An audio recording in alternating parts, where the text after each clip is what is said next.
Hello दोस्तों, कैसे हैं आप सब लोग। जैसा कि आप लोग जानते हैं, मशीन लर्निंग की प्लेलिस्ट को हम लोग आगे बढ़ा रहे हैं। ठीक है, अब तक जो है हम लोग देख चुके हैं मशीन लर्निंग क्या होता है। ठीक है, लीनियर रिग्रेशन क्या होता है।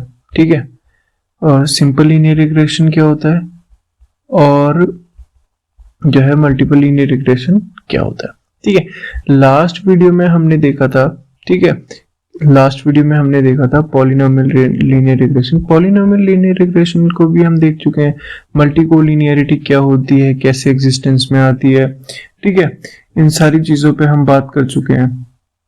और अगर मैं बताऊं तो हमने जस्ट इससे पहले वाली वीडियो जो मैं ये पोस्ट करने जा रहा हूँ, इससे जस्ट पहले वाली वीडियो में हमने देखा था बायस क्या होता है और वेरिएंस क्या होता है। ठीक है, ये सारी चीजें अब तक आपको पता चल गई हैं। नहीं पता चली हैं तो आप मेरी प्लेलिस्ट को एक बार देख सकते हैं। ठीक है, आप इससे पहले वाली वीडियो में जाएंगे तो आपको बायस और वेरिएंस का पूरा नॉलेज मिल जाएगी कि क्या होता है, कैसे अकर करती है और क्यों नीड में आती है, क्या होता है। ठीक है, बेसिकली ये सारी चीजें हैं।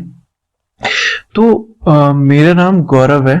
ठीक है, मेरा नाम गौरव है और मशीन लर्निंग की प्लेलिस्ट को आगे बढ़ाते हुए आज हम लोग देखेंगे रेगुलराइजेशन। ठीक है, आखिर रेगुलराइजेशन होता क्या है। ठीक है, रेगुलराइजेशन से क्या करते हैं हम लोग और मशीन लर्निंग में ये इंपॉर्टेंट क्यों है। ठीक है, ये सारी चीजें देखेंगे हम आज के इस लेक्चर में। तो सबसे पहले तो जो इसका नाम है रेगुलराइजेशन, ठीक है, इसी से हमें पता चल रहा है कि रेगुलर। ठीक है, आपको पता है रेगुलर का मतलब क्या होता है। रेगुलर का मतलब होता है कि क्या बोलते हैं, किसी चीज को एक्सेप्ट करना, या फिर जैसे सपोज कोई रेगुलरिटी है किसी चीज में। ठीक है, तो ये सारी चीजें हो गई हैं। तो रेगुलराइजेशन एग्जैक्टली वही काम में आता है, किसी चीज को रेगुलर करना या एक्सेप्ट करना। ठीक है, एक्सेप्टेबल। ठीक है, चीजों को एक्सेप्टेबल बनाना। ठीक है, या फिर रेगुलर बनाना, ये सारी चीजें हो गई। अब इसकी डेफिनेशन देख लेते हैं। It is a technique to reduce the error by fitting a function effectively on the given training set and avoid overfitting. क्या कह रहा है कि क्या बोलते हैं, ये एक टेक्निक है। ठीक है, जिसमें कि हम एरर को क्या बोलते हैं, रिड्यूस करते हैं। ठीक है, रिड्यूस कैसे करते हैं, by fitting a function effectively, किसी एक फंक्शन को इफेक्टिवली फिट करते हैं हम अपने मॉडल में। ठीक है, अपने ट्रेनिंग डेटा सेट में, जिससे कि हमारी जो एरर है वो डिक्रीज हो।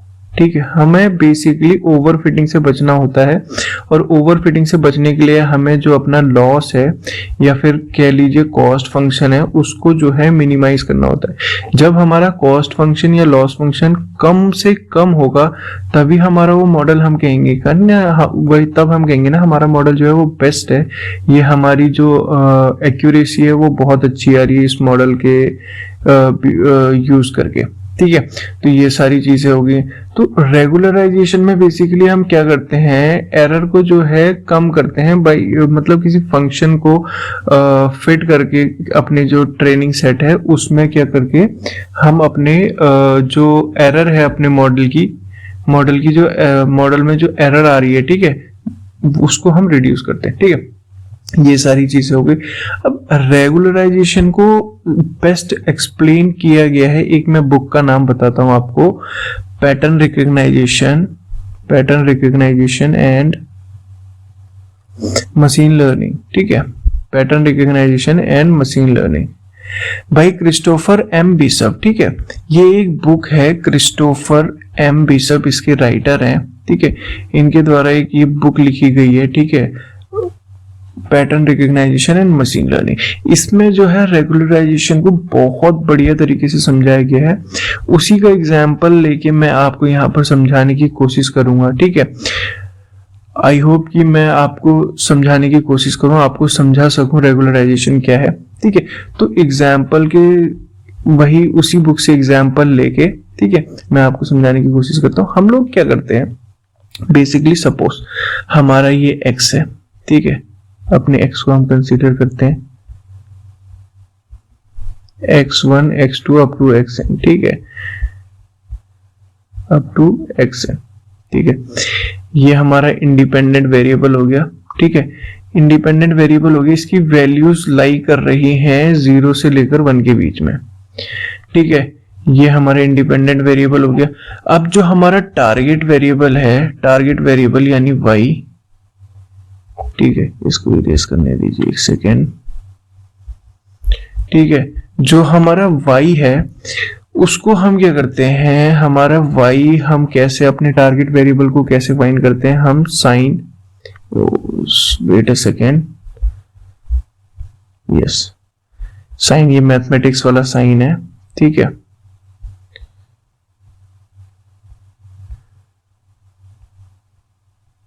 टू पाई एक्स, ठीक है। इसमें से हम क्या करते हैं, अपनी जो x की वैल्यू है, ये जो हमारे इंडिपेंडेंट वेरिएबल है, इस फंक्शन में से सब्ट्रैक्ट करते हैं, ठीक है। इस टर्म में से हम अपने जो इंडिपेंडेंट वेरिएबल है इसको सब्ट्रैक्ट करते हैं, तो हमारा जो है टारगेट वेरिएबल मिलता है, ठीक है। ये हम सपोज कर रहे हैं, ये हम अपना डेटा सेट अभी क्रिएट कर रहे हैं, ठीक है, समझने के लिए कि रेगुलराइजेशन क्यों चाहिए हमें और जरूरत क्यों पड़ती है हमें रेगुलराइजेशन की, ठीक है। रेगुलराइजेशन करता क्या है, ठीक है, ये सारी चीजों को देखने के लिए हम क्या करते हैं, ये जो साइन 2 पाई एक्स है, ये हमारा एक फंक्शन है, इसमें से हम अपने जो इंडिपेंडेंट वेरिएबल है उसको माइनस करेंगे, तो हमारे जो एक टारगेट वेरिएबल मिलेगा वो हमारा y हो जाएगा, और उसमें हम थोड़ी सी नॉइज ऐड करेंगे, ठीक है, उसको गॉसियन नॉइज बोलते हैं, उसमें हम थोड़ी सी अपनी जो है गॉसियन नॉइज को जो है ऐड करेंगे, ठीक है।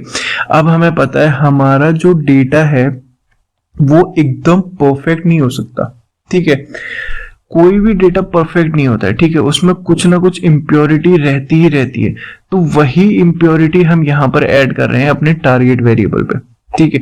तो हमारा x क्या हो गया, x हो गया हमारी वैल्यूज जो कि 0 से 1 के बीच में लाई कर रही है, ठीक है, और y क्या हो गया, यानी हमारा जो टारगेट वेरिएबल है या फिर डिपेंडेंट वेरिएबल है वो हो जाएगा हमारा क्या बोलते हैं, ये जो हमारा फंक्शन है साइन 2 पाई एक्स माइनस, मतलब या इसमें से, इस फंक्शन में से हम अपने जो ये डिपेंडेंट वेरिएबल है उसको माइनस करेंगे और उसमें थोड़ी सी हम जो है गॉसियन नॉइस को ऐड कर देंगे, ठीक है। ये हमें अपना x और y मिल गया।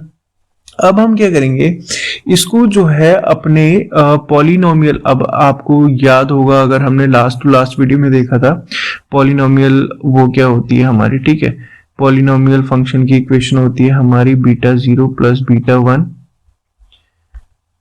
प्लस बीटा 1 एक्स का square, sorry beta 1 x plus beta 2 x square, ठीक है, beta 2 x square plus up to beta n x to the power n, ठीक है, beta n x to the power n, ठीक है। ये हमारा कुछ इस तरीके का पॉलिनोमियल इक्वेशन होती है। इसमें हम क्या करते हैं, अपने जो डेटा है इसको फिट करने की कोशिश करते हैं, ठीक है, फिर हम देखते हैं कि आगे क्या होता है, ठीक है।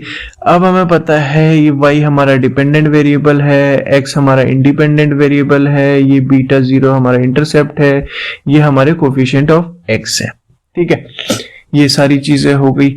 अब हमें पता है इसमें ये जो x है ये नॉन लीनियर होते हैं, लेकिन ये जो हमारे ये सारी चीजें हैं ये क्या होते हैं, ये लीनियर फंक्शन होता है, ठीक है। तो अब हमें इसमें क्या करना होता है, अपने जो कॉस्ट फंक्शन को है उसको मिनिमाइज करना होता है, ठीक है, हमें पता है हमें अपने कॉस्ट फंक्शन को मिनिमाइज करना होता है। अब कॉस्ट फंक्शन का या फिर एरर फंक्शन को हम क्या बोलते हैं, मीन स्क्वायर्ड एरर, ठीक है, मीन स्क्वायर्ड एरर हम यूज करते हैं। मीन स्क्वायर्ड एरर आपको याद होगा, तो उसका फंक्शन क्या था हमारा, उसका फॉर्मूला क्या था, उसका फॉर्मूला था 1/2, मीन स्क्वायर्ड एरर का फॉर्मूला बता रहा हूं मैं, ठीक है, 1/2 summation i is equal to 1 up to i is equal to n up to n, sorry i is equal to 1, sorry ये 1 है अप टू n, ठीक है।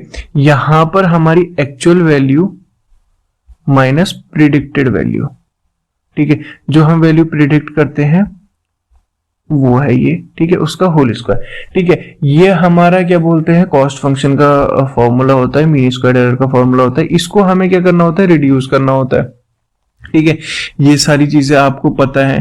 ठीक है, इसको अब क्या बोलते हैं, हम पॉलिनोमियल में क्या करते थे, ये है हमारा, ये जो 2 है या फिर ये n है, ये हमारी होती है ऑर्डर, ठीक है, या फिर डिग्री। ठीक है, अब ये हमें फाइंड करनी होती है कि हमारे जो मॉडल है उसकी डिग्री क्या होगी। ठीक है, अब ऐसा तो नहीं है कि हम अपने मॉडल में क्या बोलते हैं डिग्री हर मतलब 0 करें, फिर 2 करें, फिर 3 करें। ठीक है, ये सारी चीजें तो पॉसिबल नहीं है। तो उसके लिए मैंने बताया था आपको, BIC की हेल्प से हम क्या करते हैं, अपनी एक डिग्री फाइंड करते हैं। BIC क्या होता है, बाइस इंफॉर्मेशन क्राइटेरियन। ठीक है, जो बेस थ्योरम होती है, ठीक है, वही हमें क्या बोलते हैं, कन्वीनियंट प्रोवाइड करवाता है कि हम अपने पॉलिनोमियल की वो जो ऑर्डर है वो फाइंड कर सकें। ठीक है, ये सारी चीजें में हम पहले से बात कर चुके। तो इसमें क्या होता है, अगर हम क्या करेंगे, सपोज ये हमारा कुछ इस तरीके का पॉलिनोमियल फंक्शन है, सॉरी कुछ इस तरीके का मतलब हमारा डेटा है। ठीक है, अब आप देखेंगे कि किसी भी एंगल से लीनियर डेटा तो है नहीं। इसको मैं थोड़ा सा आगे वो कर देता हूं। ठीक है, अगर कुछ सपोज इस तरीके का हमारा डेटा है, जिसमें कि क्या बोलते हैं, कुछ इस तरीके का अगर आप देखें, अगर हम इस तरीके की लाइन अगर ड्रॉ करते हैं तो जाके वो कुछ एक बेस्ट फिट लाइन बनेगी। अगर हम उसमें सपोज इस तरीके की करते हैं तो वो सारे जो डेटा पॉइंट्स है उसको सेटिस्फाई नहीं करेगी। तो कुछ हमें एक पर्टिकुलर डिग्री पे अपने डेटा को ऐसे मोल्ड करना पड़ेगा ताकि जो है हमें एक ऐसी लाइन मिल सके जो कि स्ट्रेट नहीं होगी, ऑब्वियसली स्ट्रेट नहीं होगी, लेकिन सारे पॉइंटों को जो है सेटिस्फाई कर रही होगी। ठीक है, ये सारी चीजें हम पहले देख चुके हैं, लेकिन फिर भी यहाँ पर नीड है उसको रिवाइज करने की। ठीक है, इसलिए हम देख रहे हैं। तो यहाँ पर हमें क्या करते हैं, हम लोग अपनी डिग्री फाइंड करते हैं। ठीक है, कि हमारी डिग्री क्या होगी। तो ये सारी चीजें हो गई। अगर कहीं ऐसा तो नहीं है कि जो है हमने देखा था ओवरफिटिंग कहां पर आती है, जब सारे पॉइंट सेटिस्फाई होने लग जाते हैं। ठीक है, जब हमारी डिग्री सपोज यही वाले केस में अगर हमारी डिग्री हाईएस्ट हो गई, सपोज हमारी डिग्री 11 हो गई और उस 11 डिग्री में जो है हमारे सारे के सारे पॉइंट सेटिस्फाई हो रहे हैं, मतलब वो लाइन जो है सपोज कुछ इस तरीके के पॉइंट है, वेट, ठीक है, कुछ इस तरीके के पॉइंट हैं और जो है हमारी जो लाइन है वो इन सब में से पास हो रही है। ठीक है, कुछ इस तरीके से हमारी लाइन इन सारे पॉइंटों में से पास हो रही है। तो ये केस हो जाएगा हमारा ओवरफिटिंग का। ठीक है, ऑल्दो जो है हमारा एरर बिल्कुल 0 आएगा। ठीक है, आपको पता है जब एरर है ही नहीं, जब हमारे ट्रेनिंग सेट के लिए हमारा जो मॉडल है बिल्कुल 100% एक्यूरेसी दे रहा है, तो हमारा एरर तो 0 होएगा ना। लेकिन जब हम टेस्ट की बात करेंगे, जब हम अपने टेस्टिंग डेटा सेट की बात करेंगे या फिर हमें कोई और इनपुट देंगे, ठीक है, कुछ और इनपुट देंगे अपने मॉडल को प्रिडिक्शन के लिए, तो उस समय तो एरर जो है वो बिल्कुल पीक पे चली जाएगी, मतलब बहुत ज्यादा एरर दे देगा। ठीक है, जो वैल्यू नहीं होनी चाहिए वो प्रिडिक्ट करके दे देगा और एक्चुअल वैल्यू वो प्रिडिक्ट करेगा ही नहीं ओवरफिटिंग के केस में। तो इस चीज से बचने के लिए हमारा जो है रेगुलराइजेशन काम में आता है। ठीक है, रेगुलराइजेशन काम में आता है। ठीक है, ये हम थोड़ी देर में देखते हैं। तो हमें पता चल गया जब हमारी क्या बोलते हैं ओवरफिटिंग की कंडीशन आ जाती है। ठीक है, ओवरफिटिंग की कंडीशन आ जाती है तो रेगुलराइजेशन फील्ड में आ जाता है। ठीक है, यहां पर जैसे ओवरफिटिंग में क्या होता है, हमारा जो है मॉडल जो है वो जो एरर है वो बिल्कुल 0 दे देता है। अब उसने तो ट्रेनिंग डेटा के लिए सारे पॉइंटों के लिए बिल्कुल एक्यूरेसी दे देना। सपोज किसी चीज का लेवल 1 था, उसने उसका लेवल 1 दे दिया, किसी का 2 था उसका 2 दे दिया, किसी का 0.5 था उसने उसका 0.5 दे दिया। क्यों? क्योंकि उसकी ट्रेनिंग ही इतनी बार हो चुकी है या डेटा सेट हमारा इतना छोटा है। बेसिकली कहा जाता है कि मतलब बेसिकली ये सीन है कि अगर हमारा डेटा सेट हाई होगा, मतलब नंबर ऑफ पॉइंट हमारे जो डेटा सेट में है वो ज्यादा होंगे। कॉलम की बात नहीं चल रही, फीचर्स की बात नहीं चल रही है, डेटा सेट की बात चल रही है। ठीक है, नंबर ऑफ रोज ज्यादा होंगी। ठीक है, कॉलम ज्यादा नहीं होंगे। कॉलम जो है वो हमारे फीचर्स को डिनोट करता है। ठीक है, कि क्या क्या फीचर है हमारे डेटा सेट में। लेकिन इन फीचर्स की जो वैल्यूज हैं, मतलब कि जो ये सपोज कर लीजिए कितने नंबर ऑफ हमारा डेटा है, वो हमारी रोज में आ जाती है, ठीक है। ये सारी चीजें आपको पता होंगी। वो ज्यादा होनी चाहिए, मतलब हमारा डेटा मतलब थोड़ा लेंथी हो तो भी एक वो रहता है कि ओवरफिटिंग, हाँ ओवरफिटिंग से बच सकते हैं हम, ठीक है। अगर हमारा डेटा सेट छोटा होगा तो चांसेस हैं कि हमारा डेटा, हमारा जो मॉडल है वो ओवरफिट हो जाए, ठीक है। तो ये सारी चीजें हैं। तो यहां पर हम क्या करते हैं, ठीक है, यहां पर रेगुलराइजेशन में हम क्या करते हैं, एक सेकेंड, ये हमारा कॉस्ट फंक्शन है, सॉरी,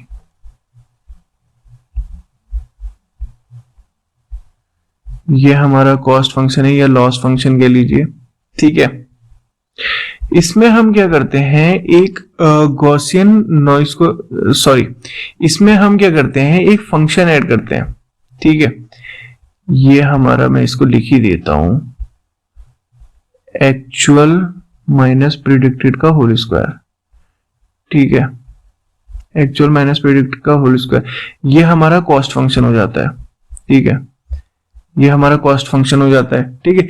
इसमें हम लोग क्या करते हैं, एक जो है टर्म ऐड कर देते हैं, ठीक है।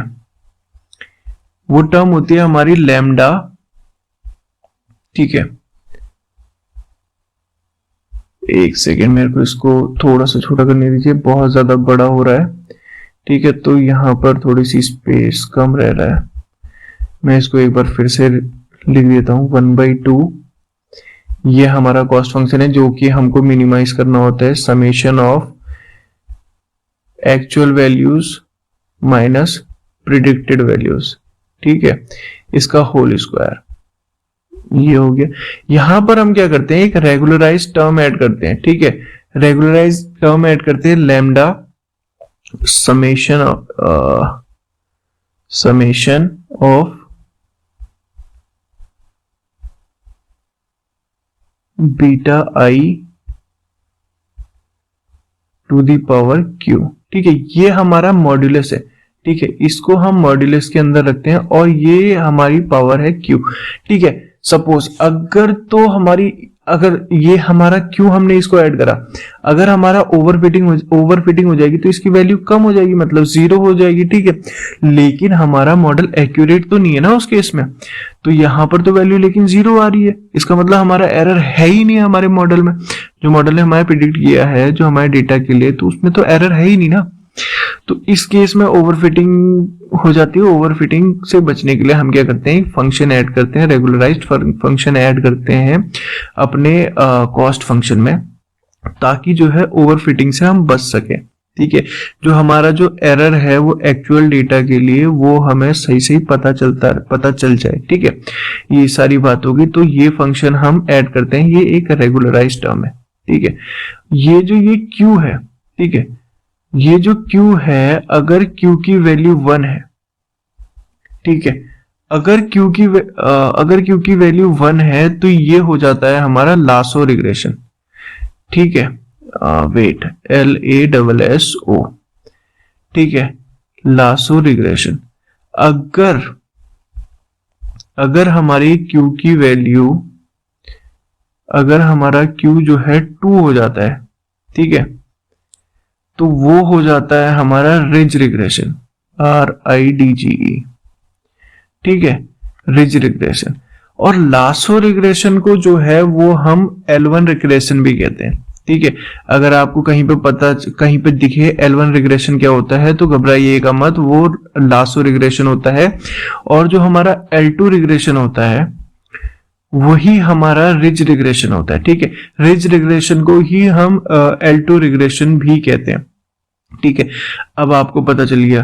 तो ये सारी चीजें हैं कि हमारी हम जो है एरर से बचने के लिए, मतलब ओवरफिटिंग से बचने के लिए हम रेगुलराइजेशन का यूज करते हैं। ये रेगुलराइजेशन टर्म होती है हमारी, ये हमारा रेगुलराइजेशन फंक्शन है जो कि हम अपने कॉस्ट फंक्शन में ऐड करते हैं अपनी ओवरफिटिंग से बचने के लिए, ठीक है।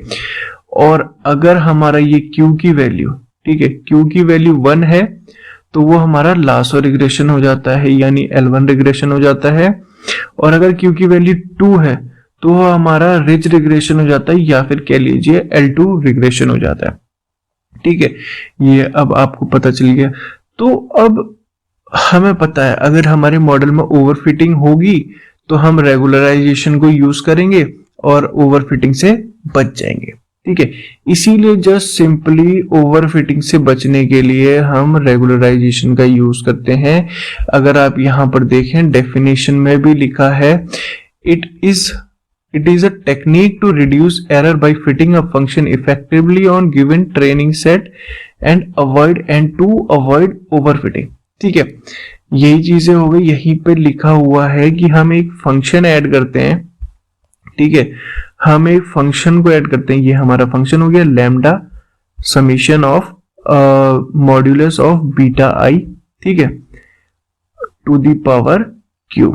ठीक है, क्यू हमारा अगर 1 हुआ तो वो हमारा लासो रिग्रेशन कहलाता है, क्यू अगर 2 हुआ तो वो हमारा रिज रिग्रेशन कहलाता है। लासो रिग्रेशन को ही हम L1 रिग्रेशन कहते हैं और रिज रिग्रेशन को ही हम L2 रिग्रेशन कहते हैं। ठीक है, ये सारी चीजें हमें पता चल गई। तो ये होता है हमारा रेगुलराइजेशन। ठीक है, आई होप कि आपको कुछ समझ में आया होगा, आई होप कि मैं आपको समझा पाया हूँ। ठीक है, कि रेगुलराइजेशन क्या होता है, लासो रिग्रेशन क्या होता है और रिज रिग्रेशन क्या होता है। लासो को ही हम L1 कहते हैं और रिज को हम L2 कहते हैं। ठीक है, और यहां पर हमने बुक देखी थी, हमने ये एग्जाम्पल कौन सी बुक से लिखा है, ये एक बहुत ही ज्यादा फेमस बुक है, अगर आप चाहें तो इससे रेफरेंस ले सकते हैं। ठीक है, बुक का नाम मैं एक बार फिर से बता देता हूं, pattern recognition and machine learning by Christopher M Bishop. ठीक है, ये इनके ऑथर हैं क्रिस्टोफर एम बिशप, जिनके द्वारा लिखी गई है pattern recognition and machine learning. ठीक है, इसमें अगर आप चाहें तो इसको रेफरेंस ले सकते हैं, इससे आप एकदम से समझ जाएंगे, मतलब इजीली, बहुत इजीली एक्सप्लेन किया गया है। ठीक है, एग्जांपल्स बहुत अच्छे अच्छे दिए गए हैं इस बुक में, तो आप इजीली समझ जाएंगे। आई होप कि वो चीज जो उस बुक में लिखी है मैंने आपको इधर समझाने की कोशिश करी है, मैंने और भी जगहों से चीजें कलेक्ट करी है, आपको अच्छे से बिल्कुल क्लियरली समझाने की कोशिश करिए रेगुलराइजेशन क्या है। आई होप कि आपके सारे डाउट क्लियर हो गए होंगे।